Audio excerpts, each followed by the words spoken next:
नमस्कार. आपला श्वास आणि आपली मानसिक अवस्था यांच्यात एक खूप खोल आणि अतूट नातं आहे. आज आपण ह्याच नात्याबद्दल बोलणार आहोत. चला, एका अगदी ओळखीच्या भावनेपासून सुरुवात करूया. असं होतं ना कधीतरी की मन एकदम अस्वस्थ होतं, विचार सैरभैर धावतात आणि काहीही न करता शरीराला थकवा जाणवतो. ही स्थिती आपल्यापैकी अनेकांना नक्कीच परिचित असेल. पण गंमत म्हणजे यावरचं उत्तर कुठे बाहेर शोधायची गरज नाहीये. ते आपल्या आतच दडलेलं आहे, आपल्या प्रत्येक श्वासामध्ये. श्वास ही एक अशी शक्ती आहे जी आपल्याला सगळ्यात आधी जोडते, ती म्हणजे शांतीशी. पण गोष्ट इथेच थांबत नाही. हीच आंतरिक शक्ती आपल्याला धैर्याच्या एका खोल भावनेशीही जोडून ठेवते.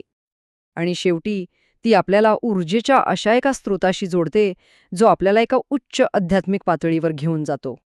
हेच प्राचीन ज्ञान गुरुदेव पंडित श्रीराम शर्माचार्य यांनी किती सुंदर शब्दात मांडलं आहे. ते म्हणतात की जर श्वासाची लय साधली तर मनाची दिशा आपोआपच योग्य मार्गावर येते. पण मग प्रश्न असा येतो की श्वासासारखी इतकी साधी गोष्ट हे सगळं कसं काय करते, यामागे नक्की काय रहस्य आहे?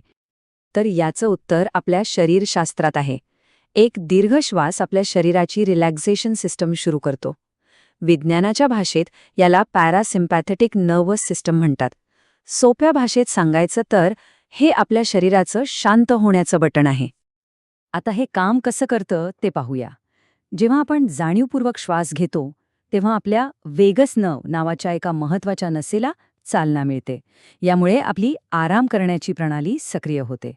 आणि मग काय, मेंदूतला गोंधळ कमी होतो, भावना शांत होतात आणि आपलं मन एका उच्च आणि स्थिर अवस्थेत पोहोचतं. आणि हे फक्त बोलण्यापुरतं नाहीये. याचे ठोस परिणाम आपल्याला जाणवतात. जीवनात एक प्रकारची स्थिरता येते, विचारांमध्ये स्पष्टता येते, मन चिंतामुक्त होतं आणि उच्च विचारांमुळे आध्यात्मिक स्पंदनं जाणवू लागतात. हा बदल किती मोठा आहे बघा. आपण विखुरलेल्या मनाकडून एकाग्र मनाकडे जातो, भावनिक अशांतीकडून भावनिक शांततेकडे प्रवास करतो आणि शारीरिक थकव्यातून शारीरिक ऊर्जेकडे येतो. हा संपूर्ण प्रवास फक्त एका साध्या श्वासाने सुरू होतो. म्हणजेच हा एक सरळ प्रवाह आहे.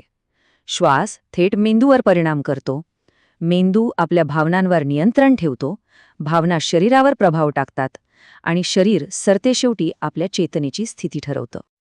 तर या सगळ्याचा सार काय? एक साधा पण खूप गहन मंत्र.